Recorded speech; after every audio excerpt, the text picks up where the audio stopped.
دي مشاكل البنت المصريه. بس تربت تاتو ولا لا لا لا. طب هنتكلم بقى ونقول ايه؟ معلش يا استاذ احمد ثانيه واحده، خليك ممكن اقعد بس جنب صاحبتي وحضرتك تيجي تقعد؟ طب اتفضل. اوكي معلش كمل بقى اللو والكلام ده. لا بجد هي دي مشاكل البنت اللي بتقولها في الغنوه، يعني هي تعرف تقول الكلام، تعرف تيجي وقت انا اللي بقول اعرف. لا تيجي وقت ما تحب وتخرج وقت ما تحب تدخل.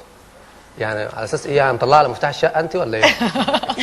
لا بجد يعني انا معترض يعني. انا عايزه اسال سؤال، عندك كام مشكله انت لغايه دلوقتي طرحتهم؟ الراجل اهم من الست، قلتي ان ومشاكل البنات تافهه انت دلوقتي قلتي مشاكل البنت المصريه. لا واحنا انت لخصتها الغنوه ان انت تعرفي فلان خلاص هريحك. احنا اعتقدنا، احنا قلنا ان احنا بنعمل فيلم هيدخل المهرجان كان مثلا. قصدك ايه؟ يعني احنا ما قلناش كده، احنا بنعمل فيلم لايت كوميدي زي ما حضرتك عملت وعلى وشك مثلا يعني.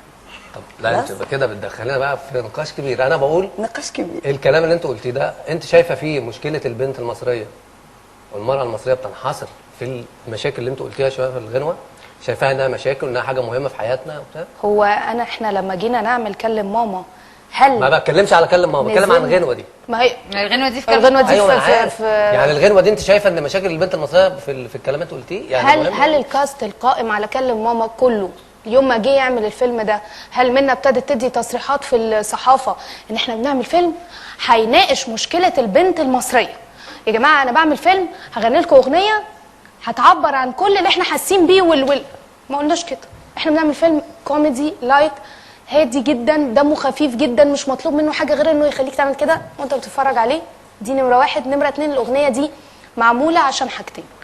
اول حاجه فاني لذيذه موجوده في الفيلم تخليك مبسوط وتخليك مستمتع وانت بتتفرج عليه، وكل الشباب والبنات والاطفال وكل الناس دي تاخدها كاغنيه لايت، يغنوها في رحله، يغنوها في بيسين، بيسين عقبال عندك الناس اللي بتضحك تهزر كده يعني.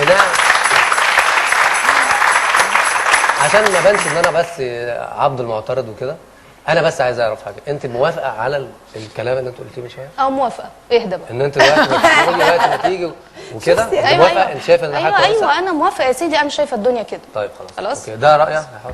اهبط بقى. انا واخدت بالي يا جماعه لما احمد مشي من جنب مي اتكلمت. ايوه روحها بتيجي الباور هنا. الباور هنا. كنت كرهانه قوي على فكره وانا قاعد يا احمد انا مش كراك يا احمد، بس ما تكسرش مقادفنا. مش بكسر مقادفكم ولا انت شايفاني رئيس مجلس اداره السينما؟ لا يا احمد ما هو مش كده برضه يعني. لا انا بتكلم بقول ان احنا اتكلمنا عن مشكله المراه والبنت وبتاع. ايوه بس هو فعلت وشوك احمر وبتاع. يا احمد ده ملوش علاقه. اللي احنا الاغنيه اللي احنا بنغنيها دي ما قلناش طب احنا هنثبت لك دلوقتي ان احنا هنقدم قضايا المراه. خلاص انتم موافقين على الكلام؟ مش عارف لا يا احمد، هي زي ما مي تكمله لكلام مي قالت ان ده لايت كوميدي وان الموضوع فاني، يعني موضوع لذيذ وظريف.